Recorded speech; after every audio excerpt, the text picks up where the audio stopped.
రొట్టె విరుచుట యందు ఎడతెగక ఉన్నారంట. రొట్టె విరవటము, రొట్టె దేనికి సూచన అంటే, దేనికి గుర్తుగా ఉందంటే, ఆ ఒక్కగా ఉన్న రొట్టె ఏమైద్దో తెలుసా? విరవబడిద్ది. ఏమైద్ది? విరవబడి అందరికీ ఒక్కొక్క ముక్క ఏమైద్ది? ఏమైద్దండి? పాస్టర్ గారు పేపర్ చించుతా ఉన్నారు. ఇదిగో ఇది ఒక పేపరే. ఈ పేపర్ని ఏం చేసింది ఇప్పుడు పాస్టర్ గారు? ముక్కలు ముక్కలుగా చించింది. చించిన తర్వాత ఈ ఒక్కొక్క ముక్కను ఏం చేస్తా ఉంది? అందరికీ పంచుతా ఉంది. మీకు పంచక ముందు ఇదేంటిది?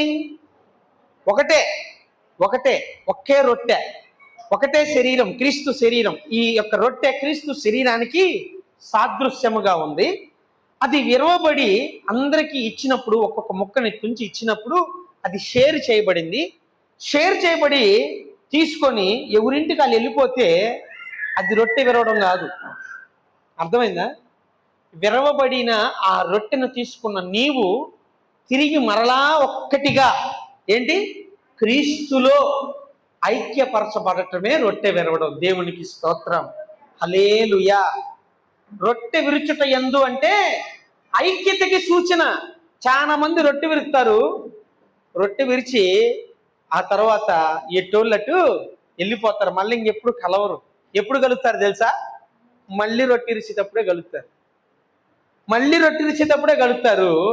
ఆ రొట్టె విరిచేటప్పుడు కూడా ఎలా అంటే, చేసిన పాపాలన్నీ ఒప్పుకొని మళ్ళా రొట్టెలో ఇది రొటీన్. ఏంటంట? రొటీన్. రొట్టె విరిచినోడు ఎదుట పక్కనోడితో మాట కూడా కాదు కదా, ముఖం కూడా చూపించడెట్ట. ఇది ఐక్యతకి సూచన కాదు.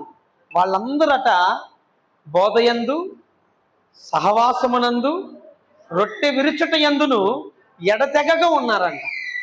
రొట్టె విరచటం అంటే ఐక్యతకి సూచన. ఐక్యత అంటే విరవబడిన రొట్టెగా దేవుడు మనకు పంచబడుతున్నాడు కదా. పంచిన వాళ్ళందరం ఎక్కడ కలుగుతున్నాం? మళ్ళా క్రీస్తులో ఐక్యమైపోతున్నామంట. అర్థమైందా? క్రీస్తులో మనం ఐక్యమైపోతా ఉన్నాం.